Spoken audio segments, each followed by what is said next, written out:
time the sun comes up tomorrow,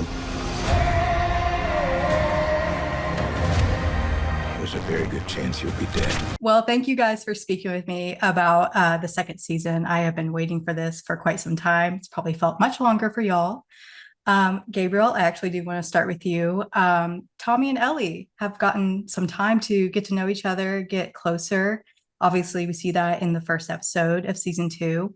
In your mind, how much of Tommy's relationship is kind of like a spiritual continuation of the relationship he had with Sarah? Yeah, you hit it square on the head. That is so much of it. That's so much of what, and Joel talks about it, how, we didn't get to go through this with Sarah, she never lived to that point. Mhm.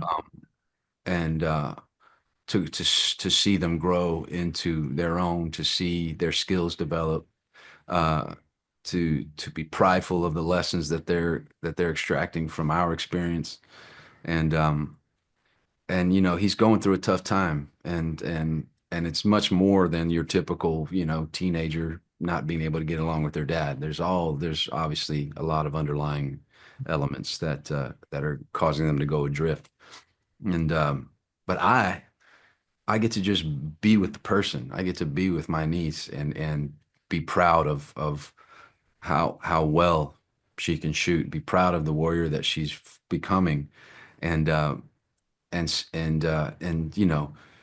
give her a little bit more room to roam, and that's what's really fun. I love that first scene we have, and it really sets it up for everything that is to follow. And I have to say, I was talking to Bella earlier, and they said that, Ellie resembles a little bit of Tommy in Bella's or in Ellie's friend group. So I thought, that was a nice thing to show. Oh Yeah. yeah. Yeah. And I love Bella. I love them so much. how can you not? I mean, they're Golly. so awesome. And Rutina, on a similar note, Joel and Maria didn't get off on the best note. In season 1, she was kind of hesitant to let him around and like warned Ellie about him. But how are they in season 2? How do you think those 5 years have treated that relationship? Yeah, I think in season 2, Joel and Maria are on good terms. Like I think she's welcomed him as family. Um, uh, you know, maybe not chosen, but no, but she's welcomed him as family. I think Joel has been a big help to her as far as navigating the refugees, and sort of helping us figure out resources and things, and see how we can help as many people as we can help who are on the other sides of the walls who are fleeing infected. So it's kind of nice to see that from them, because they did start off kind of rocky. It wasn't the greatest. And I think it's one of those things where it's like it's the Tommy's brother. So I may not like it all the time, but I can tolerate it and I can accept it. You know what I mean? And I think Joel has it's like he's being nicer with me, I'm being nicer with him. Like we're both sort of meeting each other halfway. And I think it's kind of great to see that for sure. Yeah, it's cool to see it too. I was there watching them play it out. And Yeah. and Benji is this unifying factor for everything. I keep saying our blood, the Miller blood, Joel's blood, runs through my son's veins. Our son's veins. So that's obviously brought us a lot closer. I did actually want to ask, and I don't know if you guys would know the answer to this, but they choose the name Benjamin for their child. What is there any significance behind that name? Oh, I don't know. You have to ask Craig, but Ezra himself is a little inventor and builder, and he loves loves Lego. I just kind of instinctively, I love Legos, so I just kind of gave him what I love, and we had this little bit of a competition on who, He didn't like my gift. He liked Legos. No, I'm sure he'll love it.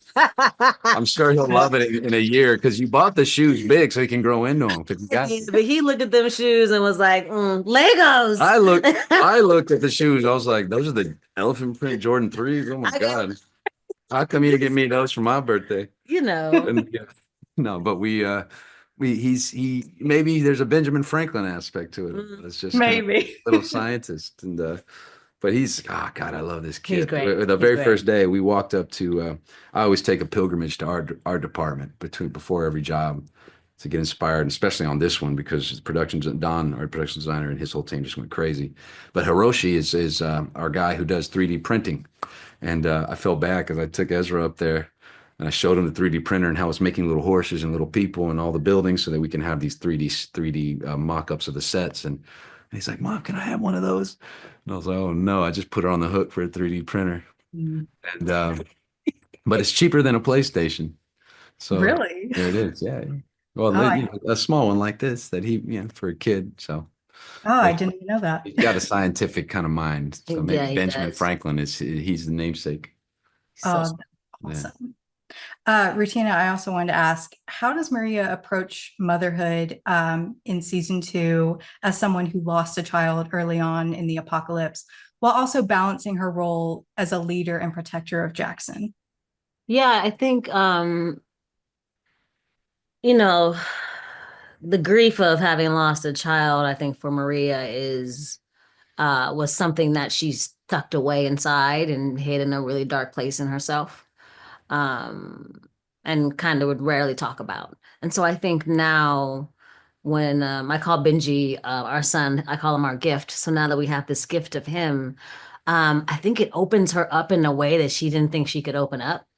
It's made her softer in a way.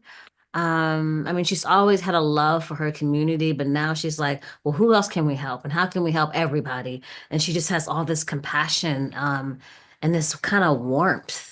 Not that she was like necessarily cold, but I've been saying today that she's kind of like a hard knot. And so like we've seen her kind of undo this knot that she's had in herself all this time. Um, I think Benji gives her light, and I think with that, I think if there's a huge responsibility to keep him safe and to do anything that she has, can do to keep him safe, as well as continue to be a great leader. You know what I mean? Mhm. But a leader who with like more of a soft hand than what she usually rules with, and I think that's going to be great for the community, actually. Mhm. Yeah. And Gabriel, I have to say, there's a really cool shot in one of the trailers of you using a flamethrower, which is so awesome. And of Mhm. course, I haven't seen that scene yet, but what was that like? Was it an actual flamethrower that you got to use? Yes, it was an actual flamethrower. And it was a dream realized that I held since I was like 8 years old. I was the first time I ever saw one was in Fredericksburg at a World War II museum when we went on a field trip. I'm from Austin, and we took the hour and 15-minute trip out to Fredericksburg, and they did a weapons display where they torched a bunker. And what I remember is how quickly the heat traveled from the burst to me 20 meters away, maybe even more. And and I just was like, wow, that's crazy. And then finally flash forward to reading this script, and I was like, wow, flamethrower. I wonder how we're doing that. And apparently we're doing it by putting a flamethrower in my hands, training me for 3 minutes, and then saying, yeah, Gabe's good, let him do his thing. And so it's awesome. I mean, we have a vapor element of it, which is like we use when the camera has to be very close, and it ignites the vapors maybe about 3 to 4 to 5 feet, and then we have a 30-foot stream of liquid propane that, when ignited, is just a very long column of fire. Oh, And it was amazing. Yeah, You looked pretty good, I though. watched all the movies that have flamethrowers in them, oh, that's so specifically cool. Aliens. Yeah, there you go. I Just like that one. don't give the flamethrower to the children on set. Give them Legos, but not No, flamethrowers. we don't give the flamethrowers to them until they're 12. Yeah, that's a good age to start giving Yeah. kids flamethrowers.